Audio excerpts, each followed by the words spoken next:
Are now on Spotify and podcasts. So if you want, you may be able to get it on your camera yet, but we are streaming our services now through those services. So if you ever miss a week, like you head down someplace warm to get rid of this snow, we will not blame you for that. Please get away and enjoy some warmth. But you can always catch up online, especially for a series like this. We like to build 1 week onto the next, so we'd love for you to stay engaged as we go along. Another one is after the service, we've got lattes that we're going to be making. So make sure to stick around after the service for a little bit. We've got some professional baristas coming in. Not actually, but we'll be making lattes for you in the back. We'd love for you to stick around and enjoy those. So this morning, we are continuing in our series on Mark. We're over halfway through now, and it's shocking to believe we're not far off from Easter at this point. And today we are going to be in Mark 8. And today I want to look a little bit closer at a specific character in Mark 8. His name is Peter. He's one of the disciples, and he's actually one of the disciples in I'd argue that it's the inner three disciples. He's one that often goes with Jesus to more places than all of the disciples get to go to. He's in a lot of the conversations with Jesus and a few others. Today, Jesus is going to ask the disciples and Peter something, and we're going to look at what that is and what Peter's response to it is. Peter has Peter in the Gospels, he's got one of my favorite lines that he talks about in Mark 9, but you're going to have to wait till next week to hear that. So he is a fascinating character to look into. But before we jump into the scripture passage today, I wanted to give you a bit of a recap on where we've been. The disciples up until this point have really started to figure out who Jesus is, right? From the beginning of Mark, we jump into the gospel where we see Jesus healing people right from the beginning, and we see him performing some incredible miracles. He's talking through parables. So the disciples now have fully realized Jesus is something different, right? He's something special. And we're going to get to a moment today where Jesus asks his disciples, okay, you've seen all of these things. Who do you say that I am?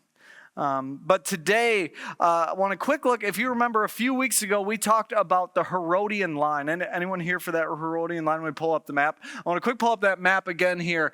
It gives us the family map. Can we do the other one?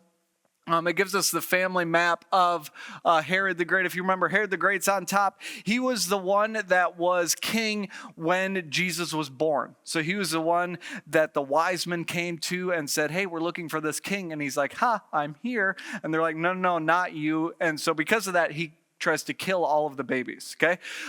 We realize that this Herodian line is really messy. It's weird, and there's a lot of goofy family dynamics. Like Herodias, who's the third line down in the middle there, first married Herod Philip, and then decided, I don't like Herod Philip so much, so then she decided to marry Herod Antipas. Yeah, kind of weird. It's your brother-in-law, but we won't get into all those details. Then today we're going to be looking at a story about Philip II, way over to the right side of the screen. So after Herod the Great died, Herod split up the land pretty much into three different sections. And that Philip II over on the far side got one of the sections that we'll be talking about today. Now, an interesting thing about Herod Philip II is he married Salome. I don't know how you say it. On the bottom. So that's, if you're playing family bingo here, that's his niece? I don't know. Let's not ask too many questions about. So he marries Salome, however we want to say it. So this family tree is goofy, right? But above all else, it's the way these Herodians operate and function. They are they want to be in control. They want to have the power. And if anyone starts to push against those things, we know that death is not far from them. There's a story that we skipped over, I believe it's in Mark 6, where if we go back to our Herodias, she gets kind of in trouble with John the Baptist. John the Baptist says, hey, you probably shouldn't be married to your brother-in-law. That's weird. He says it in different terms, but he kind of calls her out for it, and she gets mad. And so one day, Salome is with one of her dads or something, and her dad says, I will give you anything in the kingdom up to half of my kingdom. You ask for it and name it, I will gift that to you for your birthday or something. And so she goes to her mom, Herodias, and says, what should I ask for? And Herodias is still fuming about what John the Baptist said. And so she told her daughter, hey, ask for John the Baptist's head on a platter. So Salome goes up to Herod and says, this is what I want for my birthday. So then she literally gets John the Baptist's head, right? Because of this power dynamic. And it's all inner circled together. So I don't want to spend too much more time on this, but get this idea. This Herodian line, they are not people you mess with, right? As Israelites, as Jews in that day and age, you wanted to keep the peace with Herod, with Rome, with these people, because if you didn't, it literally could be your head. And this is where Jesus is stepping into the scene. They're going to be talking about a location, Caesarea Philippi, where Jesus takes his disciples in today's reading. And Caesarea Philippi is one of the main capitals that Philip II builds. Okay, so Jesus takes his disciples to Caesarea Philippi, and that is where we're going to jump into today's verse. Let's bring the map back up a minute. You can kind of get the idea. These are the three different sections that Herod split off the nation after he died to his three sons. And Herod Philip is on the top in yellow, and you can see that Caesarea Philippi is that first green dot on the top there. Most of Jesus' ministry happens in that Sea of Galilee area, that it's right around that Tiberias, the Galilee region. So Jesus heads quite a bit north for our story in this. So without further ado, let's jump into Mark 8, starting at verse 27. It says this: Jesus and his disciples went on to the villages around Caesarea Philippi. On the way, he asked them, him being Jesus, asked his disciples, who do people say that I am? They replied, some say John the Baptist, others say Elijah, and still others one of the prophets. But what about you? He asked. Who do you say that I am? And so in this moment, if we understand all this Herodian line, if we understand that we're in the capital city of Herod, Philip, when Jesus is saying, okay, who do you say that I am? They've got to be fairly careful here. Right, because they realize in their context, if they call somebody else king besides Herod, what that actually means. But what about you, he asked, who do you say that I am? Peter answered, you are the Messiah. Jesus warned them not to tell anyone about him. What a fascinating question here. And I don't think it's by accident that Jesus brings his disciples to Caesarea Philippi, one of the biggest capitals in the Herodian line. And you can imagine in the capitals, you've got a lot of the troops. You've got a lot of the army that gathers in that area. You've got a lot of the force that would be shown from the Herodian line. And we see Jesus in this moment saying, what about you? What do you say that I am? Who do you say that I am? And Peter tells him, you are the Messiah. You are the King. And Peter is so bold in this statement. And often, as I was processing through this message, I tried to think of an illustration that would make sense for us today, of like the weight of a statement like this. But I don't think we fully understand this, because we could say a lot of things. We have free speech. We have the ability to say things. We can write anything we want on a poster board, essentially, and walk around with it. They didn't back then. So for Peter to say, Jesus, you are King, that came with a lot of weight to it, a lot of power behind that statement. And I want to continue because Jesus responds with, okay, if you say those things, if you believe I am the Messiah, if you're saying that I am the King, here's what comes next. So Jesus responds, verse 31. Then he began to teach them, the Son of Man must suffer many things and be rejected by the elders, the chief priests and the teachers of the law, and that he must be killed, and after 3 days rise again. And Jesus spoke plainly about this, and Peter took him aside and began to rebuke him.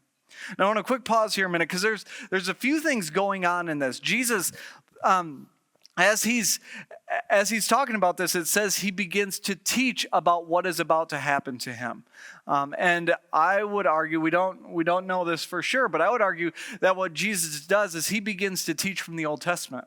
The Testament, the scriptures that they would have grown up with learning. And Jesus, I would think, may have gone back to Isaiah 53. And I want to read a small passage from Isaiah 53 that I can just imagine Jesus teaching from this to his disciples. Like, remember, this is what the prophet has talked about. This is what we've been waiting for. This has always been what I've come to do. It says this out of Isaiah 53.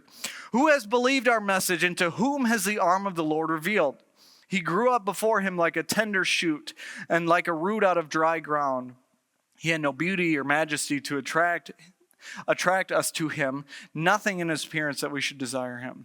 He was despised and rejected by mankind, a man of suffering and familiar with pain, like one from whom people hide their faces. He was despised, and we held him in low esteem. Surely he took up our pain and bore our suffering, yet we considered him punished by God, stricken by him and afflicted. But he was pierced for our transgressions. He was crushed for our iniquities. The punishment that brought us peace was on him, and by his wounds we are healed. Can you just picture Jesus speaking this to him? Like, we've talked for hundreds of years. The book of Isaiah came out about 700 years before Jesus came on the scene. He's like, you've heard these words, right? He was oppressed and afflicted, yet he did not open his mouth. He was led like a lamb to the slaughter, and as a sheep before his shears is silent, so he did not open his mouth. Right? It continues. If you're bored this week, get into Isaiah 53 and read all about that. But it ends with, and after he has suffered, he will see the light of life and be satisfied. By his knowledge, by his righteous servant will justify many, and he will bear their iniquities. Right? Jesus, in this moment when he is teaching the disciples about what is to come, he's saying, I've come for one reason and one reason alone. And to accomplish what I'm here for, I have to die. Right? I have to suffer. In order to take the sins of this world, these things have to happen. So Jesus is explaining all of this to his disciples. And then what Peter does is so interesting. At the end of that verse, it says, Peter took him aside and began to rebuke Jesus. Now, that rebuke is an interesting word. The original Greek word for this is epitomeo, or something close to that. And it means to rebuke, to reprove, or to admonish sharply. Now, a few other times this word comes across in the New Testament. One is in Matthew 17:18 when it says, Jesus rebukes the devil. Another time in Mark 4, it says, Jesus rebukes the wind and tells the sea to be still. So we get this understanding that rebuke comes with a strong connotation. Right? Like, it means something. These words are strong and fierce, and they come with emphasis. And Peter takes Jesus aside after Jesus has been teaching him all of these things about what's going to happen, and Peter rebukes Jesus. Right? Anyone else like, probably shouldn't have done that? Do you ever remember moments in your life, maybe when you were a teenager, and you were just starting to get, or maybe for those of you who have teenagers, you're just starting to realize that, as a 14, 15, 16-year-old boy, maybe I'm teaching from experience here, that you're smarter than your parents, right? That you know better than them, right? And there's moments where they say something and you kind of scoff at them and be like, please, you've got no idea what you're talking about.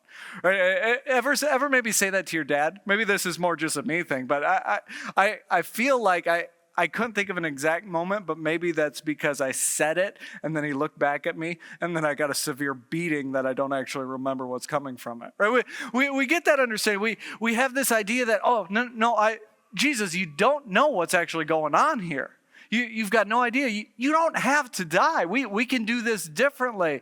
And Jesus, you can just imagine, excuse me.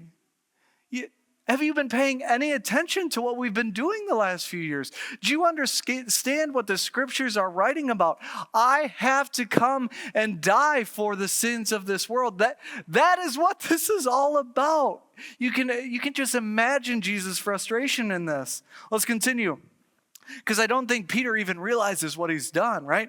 Verse 33, but when Jesus turned and looked at his disciples, he rebuked Peter. Get behind me, Satan, he said. You do not have in mind the concerns of God, but merely human concerns.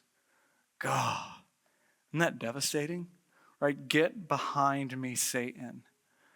I think for Peter, he has pure intentions.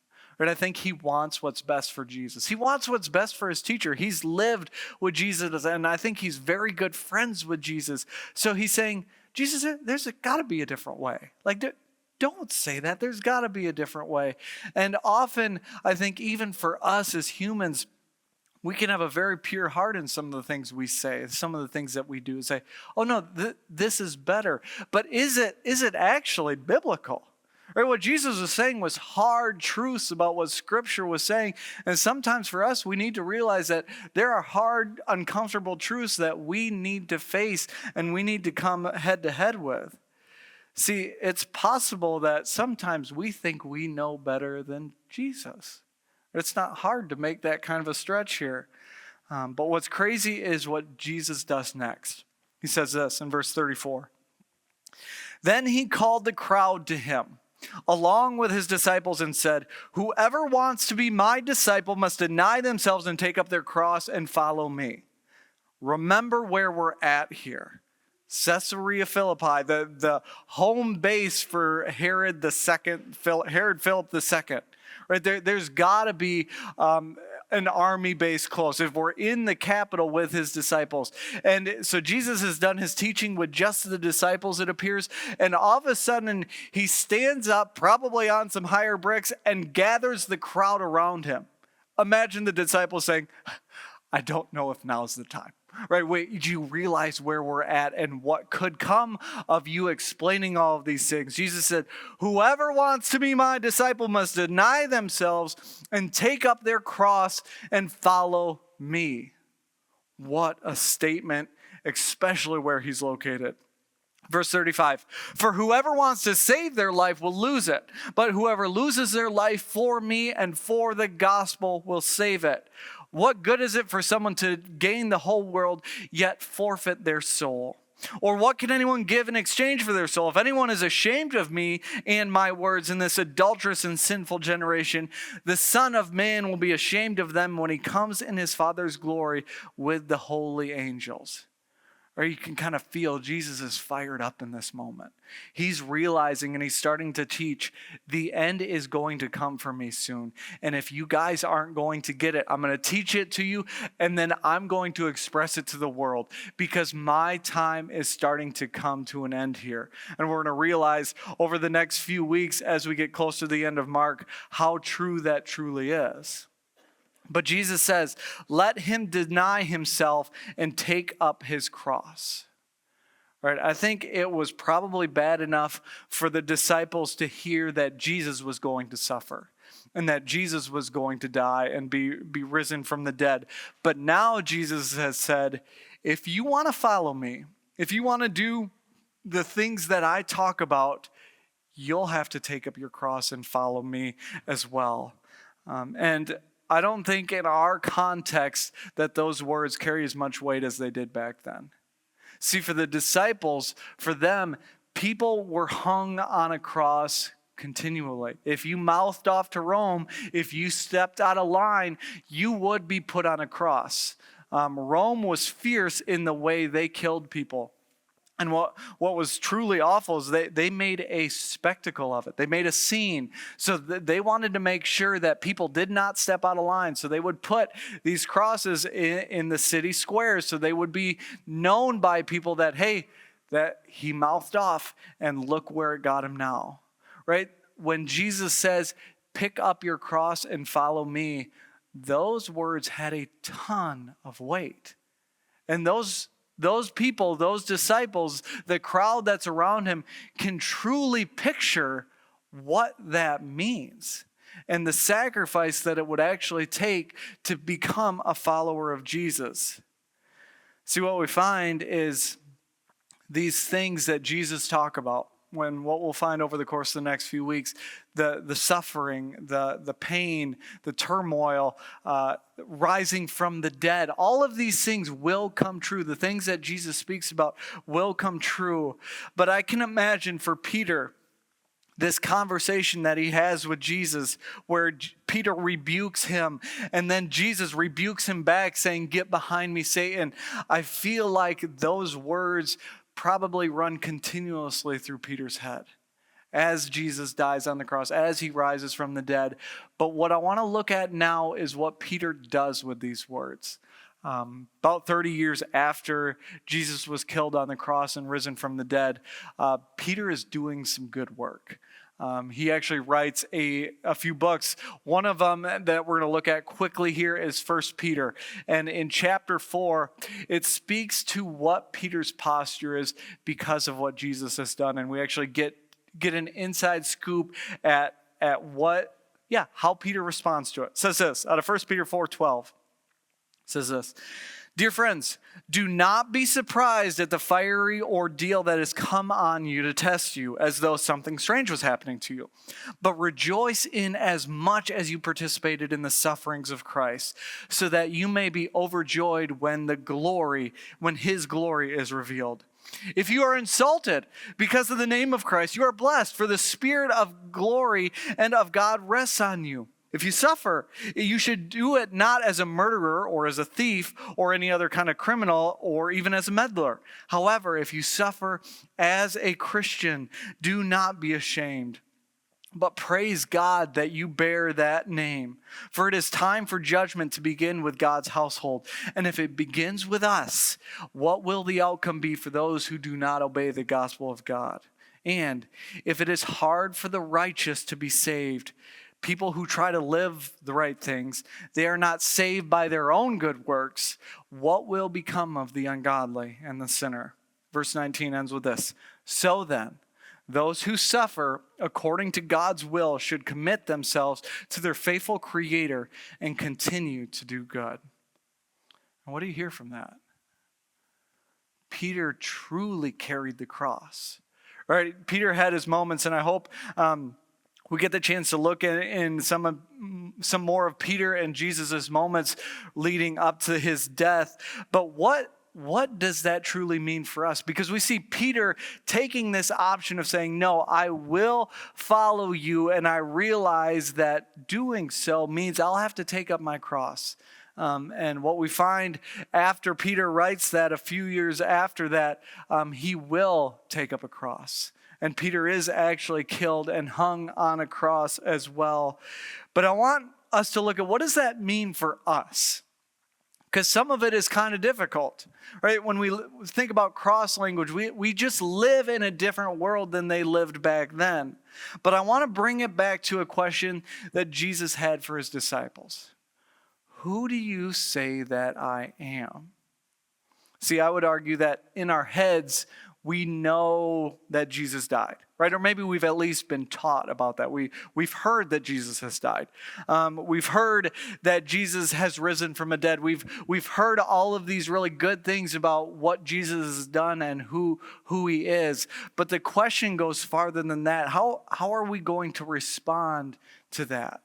Right? There's a difference between knowing all of these things and actually responding to Jesus' question in this. Right? If we think about our lives, Right? We truly do have it pretty cushy here in West Michigan. Right? Most of us know where our next meal is going to come from. Most of us have a place to rest our head at night with a soft pillow and a warm bed. But we don't get the full effect of what carrying the cross did. The people back then did. And if we realize that for them, saying yes to Jesus, saying yes to that, meant that they no longer could live that comfortable life that they were used to, because they had to continually be looking over the shoulder of them, wondering if they've made somebody else mad.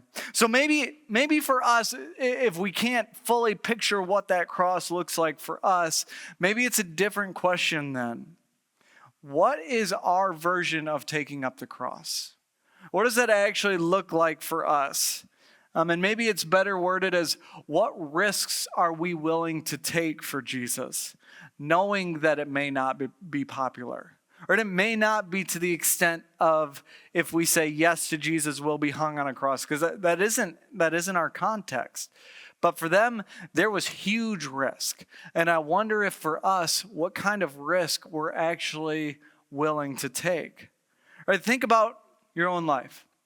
Let's think personally here for a moment. Maybe you've been feeling called to a new job, and you feel that the job you're currently in isn't what you should be in long term anymore. But that's pretty scary, right? Because your current job has benefits. It's got retirement. It's got a steady paycheck. And you don't know what actually stepping out of that would look like. There's a lot of risk in that. But on the back end, you do feel called. So what does that mean to step out? Maybe you look at what your kids are involved in, and you see all the extracurriculars, all the sports, drama, band, and you realize how much time that's taking for you and your family. And some of those things are good, right? But some of those things can also get too comfortable when our lives start to revolve around our kids, and our kids' lives start to revolve around what they're producing for school and for sports and for extracurricular. Do we look and say, is there risk that we should take by not letting them do everything? Are we called to do something different, even though our society expects our kids to be involved in everything? As parents, what does that mean for us? Maybe it's financial. And you have this feeling, this calling to give more. Maybe it's to the church or a specific organization or to missionaries that you know. But as you look at the budget, as you look at the funds, you realize that if you're giving more, that something is getting less. Right? So what does that mean for us if we're called to give more? Because we can get pretty comfortable with swinging by a coffee shop on the way to work and getting an $18 drink, right? It's crazy. Or maybe it's a sports subscription because we love to see all the different sports games and we need to watch all of these things. Or Amazon Prime, right? Like we have all of these really nice comforts in life, and yet sometimes we don't allow things we're called to do because for us, I don't know, it's just not worth the risk because it takes away from the comfort that I have in my life. See, what I don't want you to feel today coming out of this is that comforts are evil. That is not what I'm saying. I think God has given us some wonderful things to enjoy in life. And I think we can use those for His glory. But the issue is if our decisions that we make revolve around getting a more comfortable life, I think that's where our issue is. If we're not willing to take risks for Jesus because of the lives we've created, that's where our issue is. You see, Jesus said, "Take up your cross and follow me." That looks very different than grab the comforts you have in life and try to haul them on your back and we'll go take a journey together. Right? Those are very different things. Jesus calls us to a cross. And we're actually promised that if we continue to strive for comfort, we're never going to be satisfied by those things. We'll never be able to achieve the satisfaction from comfort. There's a book in the Old Testament, Ecclesiastes, written by King Solomon. And if you remember, last summer we did a series on David. Solomon was the son of King David. And throughout the Bible, he's probably one of the wealthiest and most well-known kings in the Old Testament, as far as what he accumulated, the stuff that he had. And he literally could have anything he wanted to, the amount of money, the fame, the women. He lived the most comfortable life he possibly could. And in Ecclesiastes, he writes these words: I observed everything going on under the sun, and really, it is all meaningless, like chasing the wind. Right? That comes from somebody who literally has gotten it all. Right? We know that, though. Those aren't surprising words to us. We've seen celebrities in our day and age who have everything: women, fame, money, all of the things at their fingertips, and yet when we see them on TV, they don't look very happy. They don't look satisfied. Many of them are depressed. They're empty. They don't have people around them. We know this to be true. We know that seeking comforts in life, if that is our pursuit, it'll never end where we want to. See, for us, if we choose the route of Jesus, if we choose to carry the cross, it may not be an easy road. Right? We may be mocked. We may lose friendships. We may do, all of these things may happen because of the new decisions, the risks we're willing to take for Jesus. But if we're acting in accordance with what God has planned for us, I truly believe God will reward us, even if that reward isn't here on earth. I challenge you. Maybe it's time to truly think about taking that job you feel called to. Maybe it's time to take a look at what our kids are involved in and see, are we as a family taking a risk for Jesus? Or maybe it's time to look at our finances and say, have we made financial decisions primarily out of our own comfort? What would it look like to pick up a cross even with our finances? I'm not telling you that those are easy conversations to have, right? But in the very nature, in the very words of taking up the cross, I don't think it's supposed to be. All right, for us, do you want to look at the end of our lives and have this posture of Solomon and say, I've achieved it all, but it all just seems meaningless? Or do we want to have that life of what Peter says towards the end of his life, of all the, even in all of the sufferings, that he knew that God was still good and faithful and great things were happening in his life? What will you choose? Let's end today with a question from Jesus. Who do you say that I am? You've heard who people say Jesus is. What about you? Who do you say that I am? And from that, are you willing to take up the cross? Would you pray with me? Heavenly Father, we thank you for today. And we thank you for the space of being able to come together and worship you.